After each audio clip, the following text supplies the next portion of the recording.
and diplomacy can advance the economic interests of American working families. A global minimum tax of 15%, up from 0% today, will finally even the playing field for American workers and taxpayers. President Biden, Secretary Yellen, and the entire administration worked overtime to rally more than 130 countries, representing more than 90% of the world's GDP, to ensure that profitable corporations pay their fair share and provide governments with the resources to invest in their workers and economies. The President's Build Back Better agenda, now being considered by Congress, will build on this agreement. It will eliminate incentives to shift jobs and profits abroad and ensure that multinational corporations pay their fair share here at home. The international agreement is proof that the rest of the world agrees that corporations can and should do more to help build back better. I understand you're all looking for a week ahead. We will have one, I promise, in the later days of this weekend, and we'll provide that to all of you as soon as we have it. And last item, I know we talk about serious things in here, but we have one fun thing today.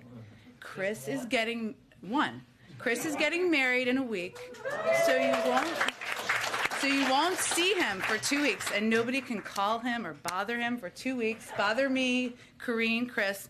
And just to embarrass him a little bit, I got him a little special sash to wear, just for the briefing, because everybody should know that Chris is marrying up, as many people do. You can put it on yourself, and also a pin. Also a pin. I'll let Andrew or someone else put on you. But really, we just wanted to congratulate Chris, celebrate him. Most important decision you make is the person you choose to be your partner. Glad you have your mask on. Exactly.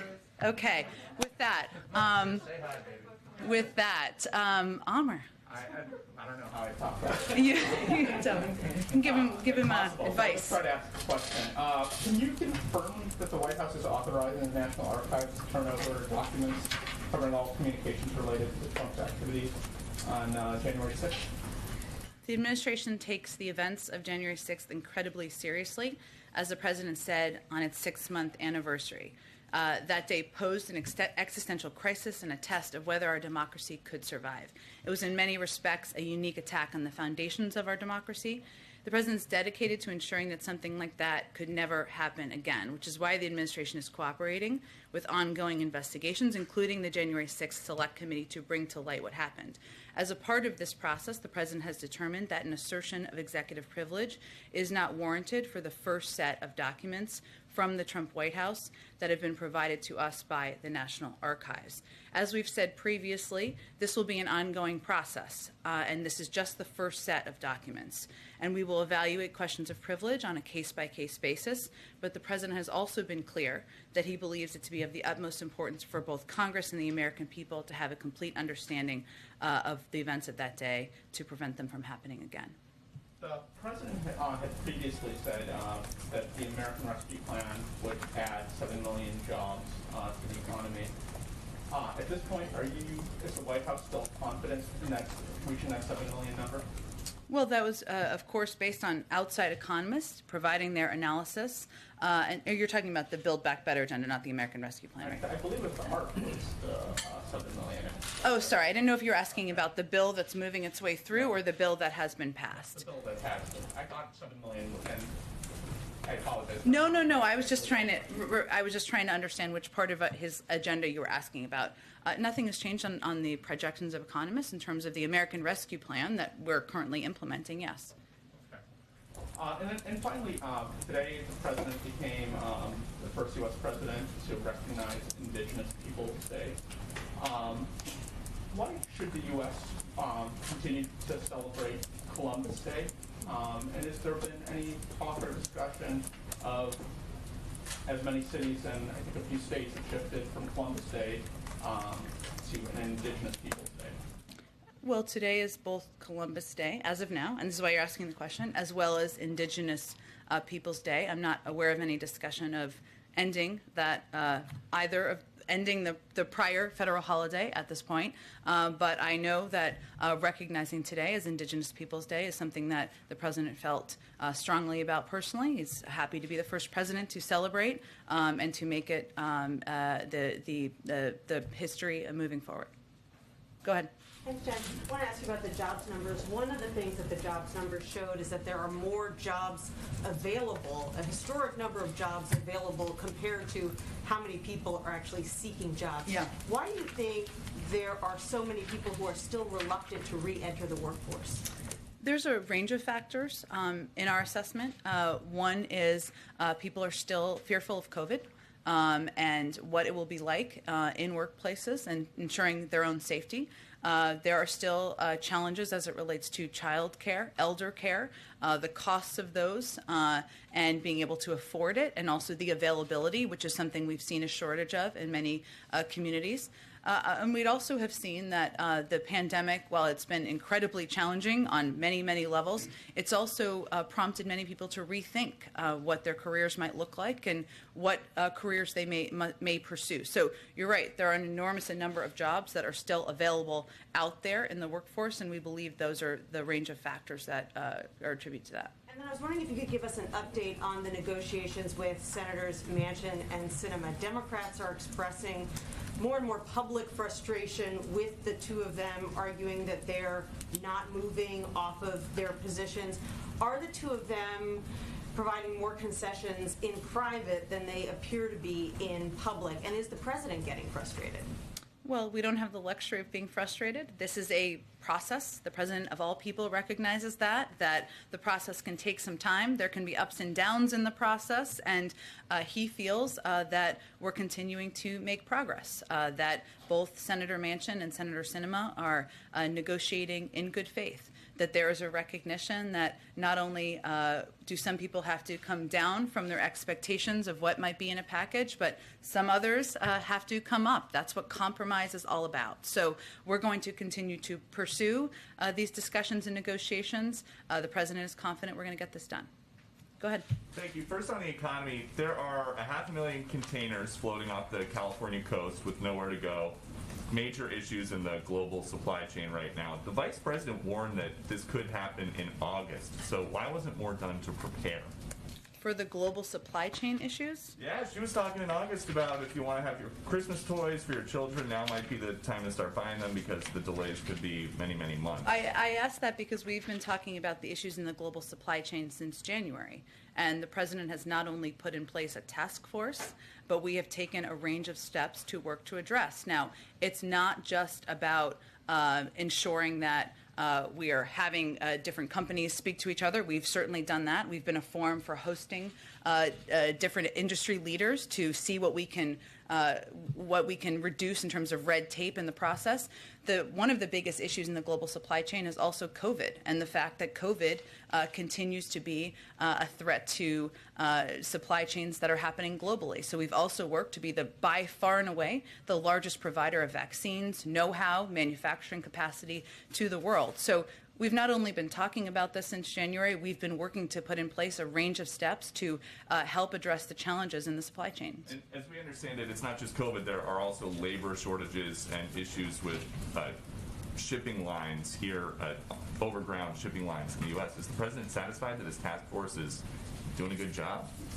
The president recognizes that there are several layers of the challenge here that contribute to the bottleneck. And on ports and transportation bottlenecks specifically, the president appointed a White House ports envoy this summer, John Procari, to work with Secretary Buttigieg and bring stakeholders, labor, private industry together to help solve the global transportation supply problems. The fact that he designated and appointed someone at that level with a range of vast experience shows that this is a part of the issue we're absolutely focused on. We're also focused, as I noted, on the work of the supply chain task force, also the semiconductor shortage, which has been an issue that has impacted a range of industries, and we're working to attack the challenges in the global supply chain at every point they are in the bottleneck. Thank you. The Democratic candidate for governor in Virginia, Terry McAuliffe, who President Biden stumped for over the summer, now says the president is unpopular today, unfortunately, here in Virginia, so we've got to plow through. Why do you think the president is unpopular in Virginia?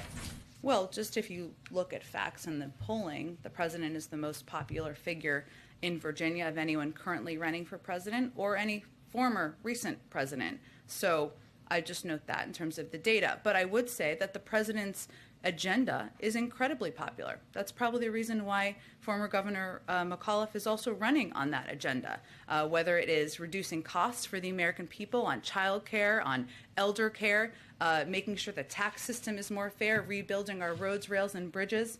Those are all components of the president's agenda that he has a huge agreement with former Governor McAuliffe on. And then just one more topic following up on his remarks yesterday. President Biden claims that he cold called a Pennsylvania hospital to ask the desk receiving nurse why it was taking so long for a good friend's wife to be seen. What happened next? Well, the context of why the president told this story, which I think is important, and I promise I'll answer your question, is that he was expressing that hospitals, frontline workers, nurses, doctors in emergency rooms are still seeing and feeling the impact of the number of people who are unvaccinated, who are filling beds and in emergency rooms, ICUs, and it is preventing, in some cases, people who have other illnesses, who may be seeking treatment, who may be fearful of a heart attack, other people who might be going to the emergency room from getting the care that they need. I don't have any other update for the privacy of this individual. But setting aside the privacy of the individual, how often does President Biden call around trying to help his friends cut the line? That certainly was not his intention. He was not trying to do that. He was checking in on a friend. And do you know if this particular hospital might have been having staffing shortages because they have a vaccine mandate and maybe some folks have had to leave because they didn't want to get vaccinated? I would love for you to account for me where that is the issue over more so than the number of unvaccinated who are filling emergency rooms, filling ICU beds. That is the problem in hospitals across the country. Go ahead. Jen, what does the president say to Americans? Inflation is a big issue right now for Americans from coast to coast as we head into the holidays. What does the president say to Americans right now who are worried about those rising costs? The president would say we take the commitment. He takes the commitment of lowering costs for the American people very seriously. We, of course, have seen and from outside experts, including the Federal Reserve, OECD, and others, that their expectation is that these inflation rises will be transitory, that they will come back down next year, and that one of the best things we can do is pass his agenda. That's what outside economists, 15, 17 Nobel laureates have conveyed in order to reduce the risk of inflation over the long term. But he's also attacking this from everywhere he can. If you take, for example, the cost of meat in the grocery store, which we know is of concern to the American people. We believe that the lack of competition is a huge issue here, that the conglomeration of big companies in some industries is a huge factor. So he's also taken that on. But we would say to the American people that what we're trying to do is lower your costs, whether it's childcare, whether it's the cost of meat, or whether it's ensuring this is not an issue in years to come. And for clarity, the time frame is still with the Fed said of next year. There isn't any better time frame the White House can give Americans about how long we kind of got to hunker down and get through this. Americans should know that the Federal Reserve makes independent assessments. That's an important thing for history, and that continues to be their assessment. Can I ask you then about the reporting earlier today as it relates to the former president's documents as they associate with the January 6th attack on the Capitol right now? Can you help detail for us or characterize what types of documents these are that would be provided?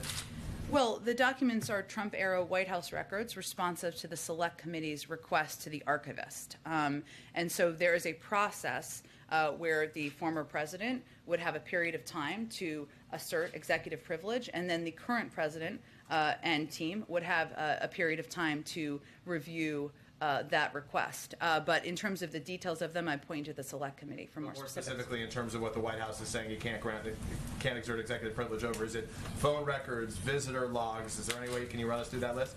That is something I would point you to the committee on. Go ahead. Jen, can you explain the standard of review then that the White House is undertaking? What would be something that this White House might consider privileged or should remain secret that this former president or any other former president should have the privilege applied? To which the privilege should apply. Are you talking about as it relates to January 6th or just in general? Just, well, specifically in this review, if there's any information you could share about the process that has been undertaken and more broadly. Well, the process that is one that has been outlined through history and law is that the former president has the ability, not that there's a lot of past precedent here, I will acknowledge, has the opportunity to exert executive privilege. then to documents that are in the National Archives. And then this president and this White House has the opportunity to review that. Now, I think it's important to note, and I know I said this, but I will just reiterate, this is the first set of documents. So these will be reviewed on a case-by-case basis. And obviously, we will be responsive to the requests of the committee. I would like to note, just broadly speaking, that, what this committee is investigating is not the normal course of government business, right? There is, as you know, and as all of you know, there are normal requests for documents, for information. There are moments throughout history where presidents and White Houses have asserted executive privilege. We will continue to evaluate those on a case-by-case basis. But this committee is investigating a dark day in our democracy, an attempt to undermine our Constitution and democratic processes by the former president. And that context, I think, is important here, too. I'd like to ask put a finer point on a question Amr asked you about Sure. Indigenous Peoples Day. The president today issued 2 proclamations. Yes. One for Indigenous Peoples Day, the Yep. other for Columbus Day. In the Indigenous Peoples Day proclamation, the president spoke of it as a day to be celebrated. And in the Columbus Day proclamation, the president spoke of the need for reflection on that day. And he also seemed to indicate that Congress has requested that the president proclaim Columbus Day. So my question is President Biden begrudgingly proclaiming Columbus Day this year? He's declaring both a holiday. Obviously, Indigenous Peoples Day is something that he's honored to be the first president to be issuing a proclamation on and celebrating. Is it his wish that the federal law be changed, that Columbus Day no longer be the designation of the second Monday in October? I don't have any prediction of that at this point in time. Go ahead. Going back to the documents that the January 6th committee requested, can you clarify, we've seen public statements from former President Trump and his lawyers about an intention to invoke executive privilege, but did they specifically reach out and ask that certain documents not be shared? There's an entire process that transpires. I would point you to them and to the National Archives. Go ahead. Can I ask a follow-up Yeah. on the economy really fast? You talked about labor shortages, you talked about supply chain issues. How long does the White House expect those issues to go on? Global supply chain issues? What's your best guess for how long we'll have to be dealing with that? Well, look, I think as I noted earlier in response to Peter's question, there are a couple of issues at play here. I thought his question was about the length of inflation. He also asked me about the global supply chain. Peters. Oh, yeah. Oh, sorry. Yes. Oh, also about he asked me about the global supply chain issues. Okay. Sorry. So that is true. 2 Peters over here. So one of the issues is, of course, how quickly we can work as a global community to address COVID and get it under control around the world. The United States is far and away the largest provider of vaccines, donating millions to billions to the global community to get the pandemic under control. We have also taken significant steps far and away, more than any other country, on manufacturing know-how, on ensuring that we are providing the supplies that are needed to countries. We continue to need other countries around the world to step up to help address, because the global supply chain issues are in some part related to manufacturing in other countries. There are some issues we've seen some progress on addressing, but we also need to get the CHIPS funding passed and through Congress. That's something the president strongly supports. A semiconductor chip shortage is a huge issue, as you all know, in the auto industry and manufacturing here in the United States and around the world. So I would say there's not a one-sentence answer on this, because I know you weren't asking for one, but because there are a range of issues, we're working to address them on several paths and on several fronts, and I can't make a prediction of when it will be concluded. It is just a top priority of the president's. Go ahead. Thank you, Jan. Just a quick follow-up on inflation. So we're looking at Labor Department data. It shows that there is like a 0.9% decline in how much Americans have earned per hour on average this August versus last year. So year-over-year data when you adjust it for inflation. And so inflation is clearly eating into people's paychecks. And, I understand that you're saying that, and you have said this in the past, that impact from inflation is transitory, that the president will, when asked, how he plans to address this. We'll talk about competition issues, we'll talk about meat prices, but are there any sort of near-term steps that the White House is now thinking of taking as you look at this data that is starting to flow in? And is the president starting to get increasingly concerned, perhaps, that this is now starting to actually eat into people's paychecks? Well, as you picked that wages piece of data, though, I think what's important to note is that the progress that the president talked about this morning is on a range of fronts, which is also important. We're at a faster projection of economic growth than we were at a year ago, far and away. The 4.8% unemployment rate is down from 6.3% in January. Unemployment claims are down 60% since the president took office. We have seen close to 5 million jobs created since President Biden took office, and wages actually went up month to month from last month to the prior month. So that's all important data. I understand we can cherry pick different data pieces from a year ago or 2 years ago, but what we're seeing in the trend is encouraging and is progress being made. As you well know, inflation is the purview of the Federal Reserve. They make projections. We rely on those projections. Those continue to say that it's transitory and will come down next year. It is also important that we address this over the long term and we address the costs. That is really what we're talking about in terms of the impact on the American people. People may not know. You hear inflation, it's like, what does that mean? That means rising costs, right? And how do you address those costs? And what the president's trying to do with his economic agenda is do exactly that. Cut the costs for the American people, child care, elder care, cut in half the child poverty, make sure that people have some breathing room. That's really what he's focused on doing in terms of how it's impacting people who are sitting at home worried about their economic future. Are there specific, perhaps, commodities? You spoke about chips. We've been talking about chips for a long time. Are there specific commodities or specific bottlenecks in the global supply chain that are perhaps emerging more than ever now, in the run-up to the holidays that the White House is particularly focused on? Well, I've talked about a couple of the areas where we are quite focused on doing more and ensuring we're doing more, including addressing ports and transportation bottlenecks, which, as we know, can impact a lot of different areas because it is how goods are moved and transported and ensuring there aren't the delays that I think you all have reported on in a range of ways. And John Porcari is somebody who has a great deal of experience, having worked for the Department of Transportation in the past, and is working to address those global transportation issues. I noted, of course, the semiconductor shortage, which, as you know, impacts a number of industries here. And we have made some progress in our view, including improving communications and trust across the supply chain, improvements in the supply chain practices, which may seem overly simplistic or just cutting through bureaucratic red tape, but it can help the process and move things forward.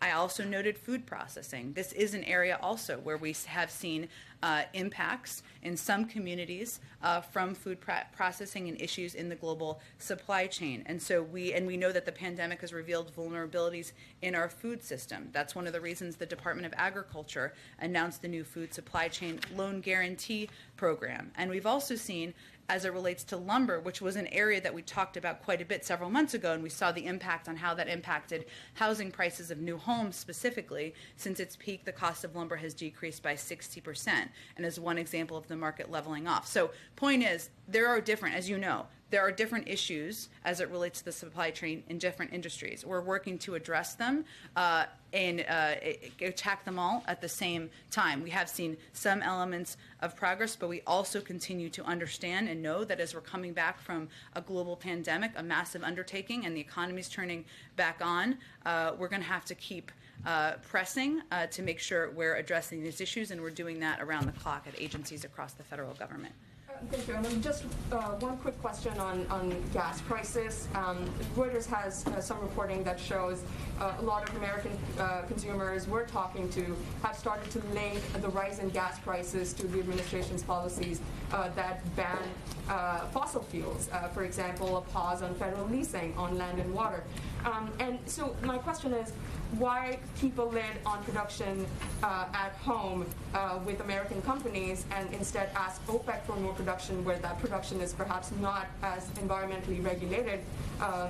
Is there any consideration perhaps being given to this, keeping in mind rising gas prices? Well, we are in touch. We are not a member of OPEC, as you all know.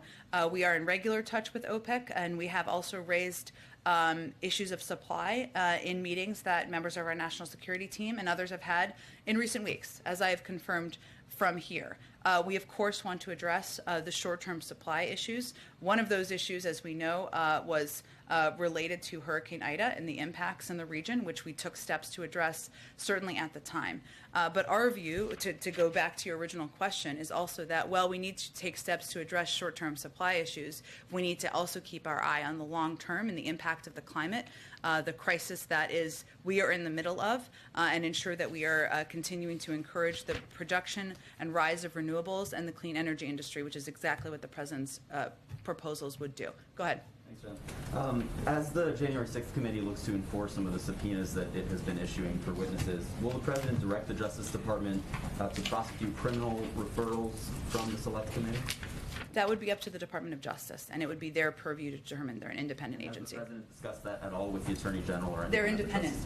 They would determine any decision on criminal prosecutions. I'd point you to them and, of course, the committee. And then just going kind of big picture here, today we saw another jobs report that fell well below expectations, the smallest jobs gains in nearly a year. Gas prices are at a 7-year high. Inflation is up. The President is struggling to get the rest of his Build Back Better agenda passed through Congress. How do you assess where things stand right now with regards to his presidency? And do you see a need at this point to course correct, perhaps? We certainly don't see things as darkly as you do. Look, the President's focus is on leading through a challenging time, and that has been his focus from the first day he took office.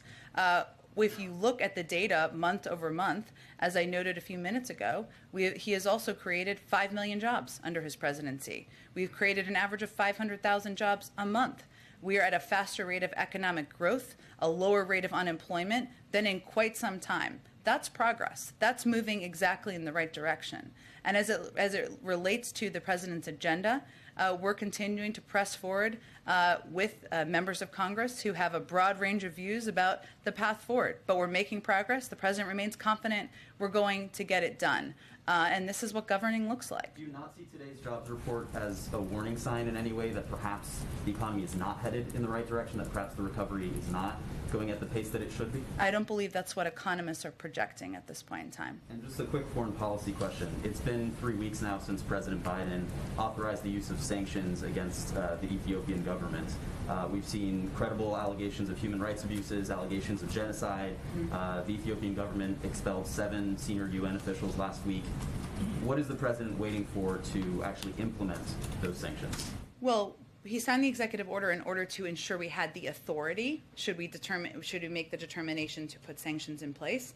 That's, of course, an interagency process and a decision he would make the final sign-off on, but I don't have any update on the status of that at this point in time. Go ahead. Thanks, Jen. The President signed the Havana Act into law today, but he did so out of public view. His statement today said that the United States government is offering resources to people who've suffered from Havana syndrome incidents, but he stopped short of calling these incidents attacks. So at this point, what should the public know, and what can the public know about what Havana syndrome actually is and how it is caused? Well, I think the public should know that this president is the first president to acknowledge the existence of Havana syndrome or anonymous health incidents, that across the government, across the national security team, they're taking this incredibly seriously. The National Security Council has worked closely with departments and agencies to take a number of significant steps, standardizing the reporting process so that all possible AHIs that are reported by U.S. personnel, regardless of department or agency affiliation, are uniformly documented and quickly shared, improve the quality and speed of medical care, which is part of what this bill would help do, ensure there is financial support for that, ensure all relevant departments and agencies have messaged their workforce to provide guidance, increase intelligence collection and analytic focus on determining the cause of AHIs, and enlist U.S. government and outside experts to increase our understanding. What is important to also know and understand is that We, of course, are determined to get to the bottom as quickly as possible of the attribution and cause of these incidents. The intelligence community is in the lead on that. They have launched a large-scale investigation into the potential causes. They're actively examining a range of hypotheses, but they have not made a determination about the cause of these incidents or who is responsible. So our focus is on starting a process that did not exist when the president took office. It's a huge priority for the government, the national security team, and the president was certainly pleased to sign the bill today. Is Havana syndrome a threat to Americans, particularly those traveling abroad? I don't think you should make that assessment. We have not made an attribution. We have not made an attribution of the source, but we take every reported incident seriously. And what we want to do is ensure that our national security team is using every resource at our disposal, intelligence gathering, assessing, treating every incident seriously, ensuring people receive medical care, but without an attribution and without an assessment of the cause or the origin. I just don't want to go further than that. Go ahead. Well, I'll come back to you, Patsy. So the Congress has now temporarily solved the debt ceiling and funded the government. What is the president's expectation for a timeline of any sort to move forward on the infrastructure bill and the Build Back Better agenda? Obviously he's had a lot of conversations with members of Congress, but now that those two more immediate things are passed, is there an expectation that there's going to be a lot of progress next week? Is that something that he's conveyed to members of Congress? He wants to move forward on this, particularly before these issues come up again in December. The president wants to move forward as quickly as possible, but I'm not going to set new deadlines. On the debt ceiling again, is that something, it seems like he will be able to sign a short-term suspension of that. Are there any conversations about trying to avoid the situation that Congress faced this week so that it doesn't happen again in December, or is the focus primarily on the two pieces of legislation? Well, I think there's no question our preference this week, last week, and in the future would be to fully address the debt limit and not put the American people in a position where they are worrying about their retirement savings, their Social Security payments to members of the military moving forward. So we would like to have a longer-term solution, there's no question. Well, it took us some time to get there through a little blood, sweat, and tears. Well, not blood, but sweat and tears, perhaps. What last night showed is that this can happen through regular order. And obviously, our preference would have been longer term, but there was a short-term extension. It happened through regular order. We're going to continue to press to raise the debt limit and do it as it has been done in the past in a bipartisan fashion. One last on that. Senate Majority Leader Chuck Schumer gave a speech after it passed. Senator Manchin and some Republicans criticized that speech. Does the White House have any response to kind of the words that the leader used on the Senate floor? Well, we also issued our own statement, so I'd point you to the tone of that statement as to what our view is. But I would say that our view continues to be that Leader Schumer has shown great skill in navigating this process through a challenging process. We have confidence in his ability to do that moving forward. And I think it's important to remember that the reason we were teetering on the edge of default and an economic calamity is because Republicans were refusing to join with Democrats or even to allow Democrats to be the adults in the room and raise the debt limit themselves. Go ahead, Tam. Thank you. Does the president support eliminating the debt limit entirely through some sort of legislative process? There seems to be a growing chorus to just take away the cliffs. I've heard that, read that, seen that. I would say our focus right now is on, we're about 6 weeks away from another timeline and deadline. We want to do what has been done in the past, almost 81 times in the past, in raising the debt limit, doing it in a bipartisan way through regular order. There's plenty of time for discussion after that. Is there any possibility of putting the debt limit into the reconciliation Build Back Better plan? We'll leave the legislative strategy and approach to Leader Schumer. Obviously, we just got agreement on the short-term extension last night, and we'll work closely with him and his team over the course of the period ahead. And has the president spoken with Senator Sinema this week? And do you have a sense of what the areas of difference are? Well, we'll let her. I wouldn't say we see it as areas of a difference with the president. The president's working to, obviously he supports absolutely everything in his package. It was his package. He proposed it. He gave a big speech about it. He also understands and has known from the beginning that compromise was inevitable, people were going to have to give, including him. He's not going to get everything he wants out of a final package. So really what the stage we're in now is about determining what a smaller package looks like. We've been in that stage for a couple of days, as we expected to be, and we will continue to be, I would expect. Our senior team has been in touch with Senator Sinema. We believe she continues to work with us, communicate, negotiate, discuss in good faith, and we'll work to continue to make progress. So maybe if I rephrase it as areas of requested compromise. Well, I'll let Senator. Compromise you could discuss. I will let Senator Sinema speak for herself on that and what her points of view are at this point in time. Go ahead. Or go ahead. Go ahead. Even as vaccination rates are going up and as the president said, COVID cases are starting to come down, one of the main reasons why people are avoiding the workforce according to recent data is fear of catching the coronavirus. So what more can the White House do here in order to fix the labor shortage? Because this seems to be the big issue. Is there more the White House can do? Well, one of the big steps we took is to announce a mandate for businesses with 100 or more employees, which obviously the next step would be OSHA regulations on how that would be implemented. A number of companies, as you know, have already put their own mandates or requirements in place, and we've seen a great deal of success across the board on this front, where companies have been able to, United Airlines, for example, ensure there was greater certainty. Employees knew they were working with people who were vaccinated. There are fewer people who are, of course, out sick with COVID, fewer people who have even worse impacts than that. So one of the big steps we've taken and announced is to put in place these requirements for businesses. Hopefully that will create more certainty. And there's no question, to your point, that fear of COVID, fear of work environments that people are not sure if they're safe or not, is a contributor as we look at the number of open jobs out there. Oh, good. One more on immigration. The courts said about 2 months ago that the administration would need to restart the Migrant Protection Protocol program. Is there an update on that? Is the administration going to restart that soon? We have been working to abide by what the requirements are under the ruling, while at the same time, the Department of Homeland Security, I believe, issued a new memorandum just a week or so ago. I'm happy to get you that after the briefing, too, on our path forward. Go ahead. Thank you. The president's very tough approval ratings these days.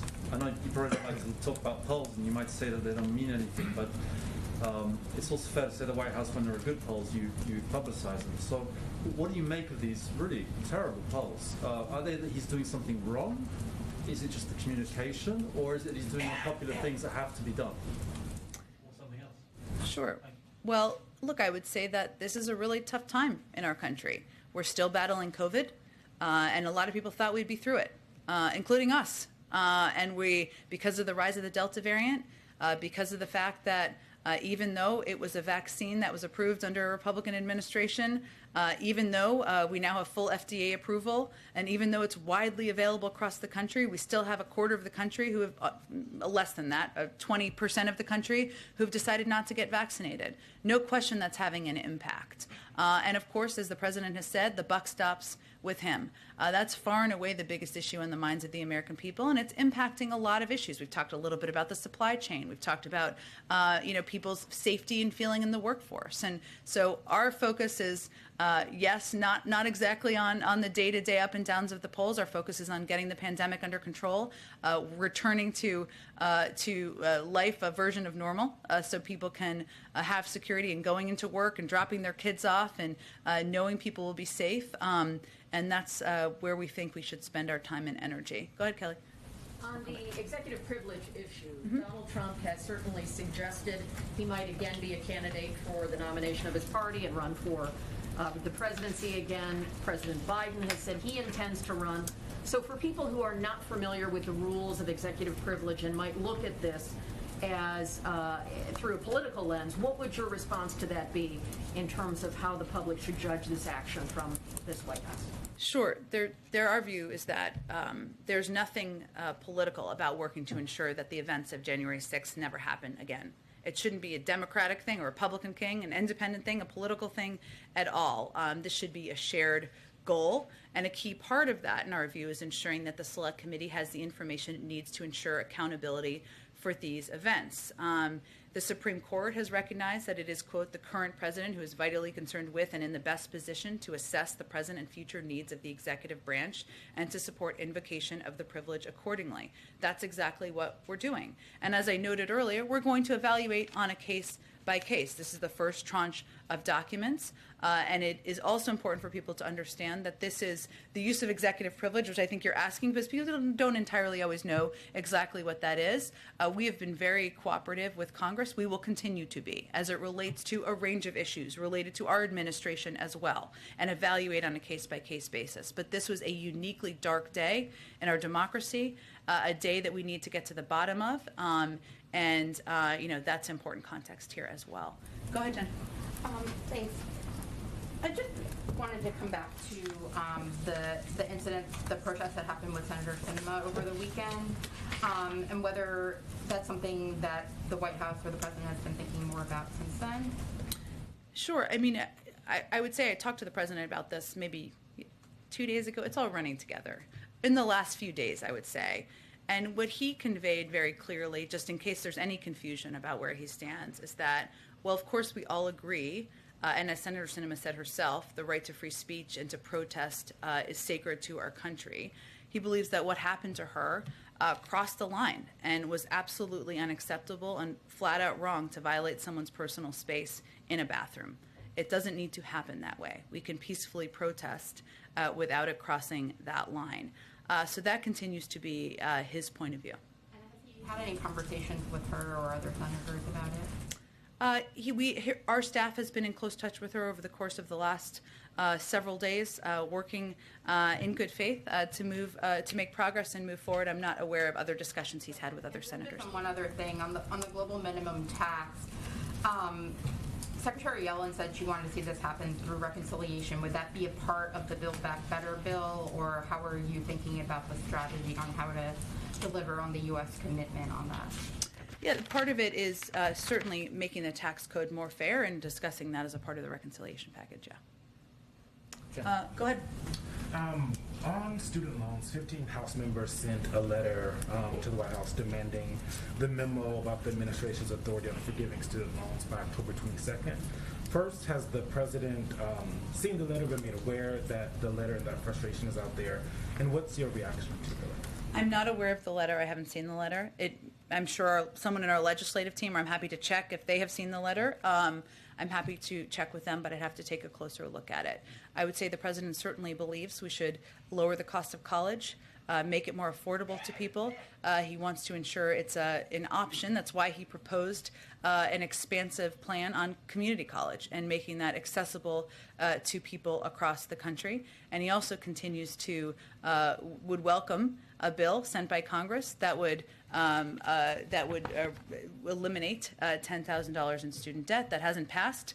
That's something everybody could certainly work toward passing. Go ahead, Patsy. I promise to get back to you. 1 second. Yeah. But is the review that the Department of Education was said to be doing, are they still doing that?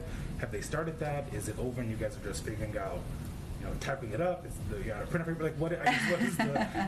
I don't have any update on it. I can see if there's an update from the Department of Education. Go ahead, Patsy, and I'll come back to you. Jen, 2 questions to follow up on the Havana Act.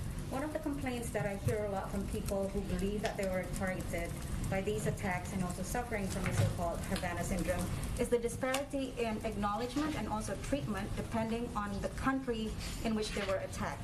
So they're saying if they were attacked in Cuba, the government would admit and acknowledge, but if it happens in China, the government would not readily admit. So would you say this is a fair characterization? Is there a reason for this, diplomatic or not? And would you commit to treating all the victims and supporting them in the same way, no matter where they were attacked? It's hard to speak to anonymous sources here, Patsy. I would say that, as I noted earlier, our objective and the president's commitment is to standardizing the reporting process, is to ensuring we're improving the quality and speed of medical care, is of ensuring every case that comes forward is taken seriously, treated seriously. That has not always been the case, but that is our objective and the commitment of this administration. Follow up on that. I understand you've explained how you want to standardize a process of reporting, But will that include some sort of centralized support system, maybe a hotline or a task force where the victims can go and call? Because right now when I'm talking to the victims, they're saying they have to fight a skeptical bureaucracy. They don't know how to find care from doctors who understand the syndrome, for example, and they just don't know how to take care of themselves and their families having to fight all of this bureaucracy. Well, I'm not sure that your characterization. Look, this is a priority for every national security agency. It's something that many members of our national security team have spoken to personally, passionately, themselves, and their commitment to addressing this. We've also taken a number of very concrete steps. Each agency has their own process and system, but what we're working to do is coordinate it. So I think it's not really fair to speak to one or two anonymous cases when this is an across-the-government effort, commitment, priority. The President signed a bill into law today. We've put a number of steps into place that are incredibly concrete. The President has acknowledged this is a problem. We're using every resource in the government to address it, and I think that really speaks to the President's commitment. Go ahead. Yesterday, hundreds of immigrants and activists protested outside the White House, calling for Democrats to still include a pathway to citizenship in the reconciliation package. There's been about 90 legal experts who've also submitted a letter saying that the presiding officer of the Senate can issue a ruling contrary to the Senate parliamentarian. Has the White House discussed any of these options with lawmakers on Capitol Hill, and would the President support, kind of bypassing the Senate parliamentarian's ruling on including a pathway to citizenship? Well, just so everybody understands the process, and they they very well may, but just to give the additional context here, we of course wanted key components of immigration reform to be in the reconciliation package. The President supported that. He was vocal about that. The Senate Democrats went back twice and tried to get components into a reconciliation package, and the parliamentarian, as you noted, but just so everybody understands the process, twice ruled that they could not be included in the package. In order to overrule a parliamentarian, it is not just waving a magic wand. It requires a majority of votes in the Senate, and it requires the Vice President. So I would say that's a legislative process. I would point to Leader Schumer and others to ask the question of whether there is the opportunity or the appetite to do that.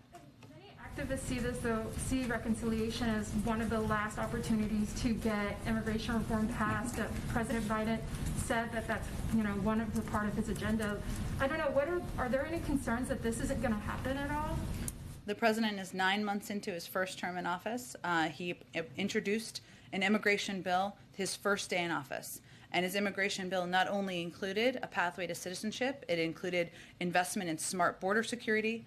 It included reforms to the asylum processing system. It included ensuring that Dreamers no longer have to worry about their safety and security in the United States, security primarily, being able to stay. And that's something he's absolutely committed to. And there are a lot of Democrats in Congress who feel as passionately about it as he does. So we're going to have to press forward and work to find the vehicle. And what these activists are doing is great. They're out there advocating for putting in place long overdue reforms. We agree they need to be put in place, and we need to keep pressing to get the job done. Go ahead. Do you want to go and then I'll go? Sure. Okay. Thank you. A couple of questions. One on India. After last month's meeting between President Biden and Prime Minister Modi, there have been a series of visits within the two countries ongoing, and few are next several weeks. Where does the India-U.S. relationship stands now after the visit? Well, I would say clearly the Quad meeting that happened just a week or two ago, it's all times running together for me at this point in time, but was just an opportunity to discuss the importance of the relationship and the partnership, the work that can be done moving forward, as well as, of course, the bilateral meetings. So those two meetings in one day. And now at this point, the focus is going to be on continuing to work through high-level interlocutors, whether it's the Secretary of State and leaders of the State Department or leaders from our national security team, about how we can continue to move forward on a range of issues, whether it's economic security, physical national security, addressing COVID and getting the pandemic under control. So that work will continue at lower than leader level, but still high levels in the weeks and months ahead. The President has spoken about giving a pathway to citizenship for illegal, both the documented Dreamers as well and the legal immigrants as well.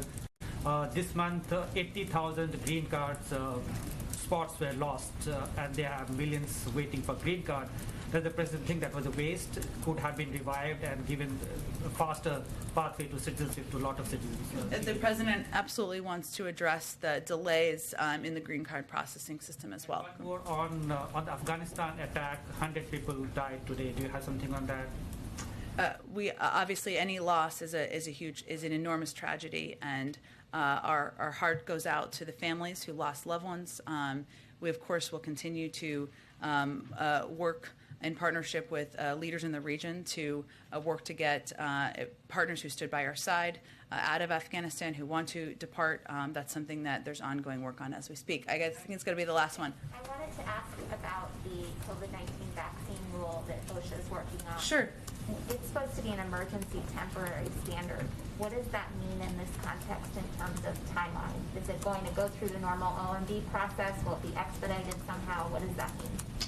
That's a really good question, Courtney. I mean, I think what the next step is here is, of course, they need to release their the regulations publicly. As we said at the time, we expect it to be several weeks.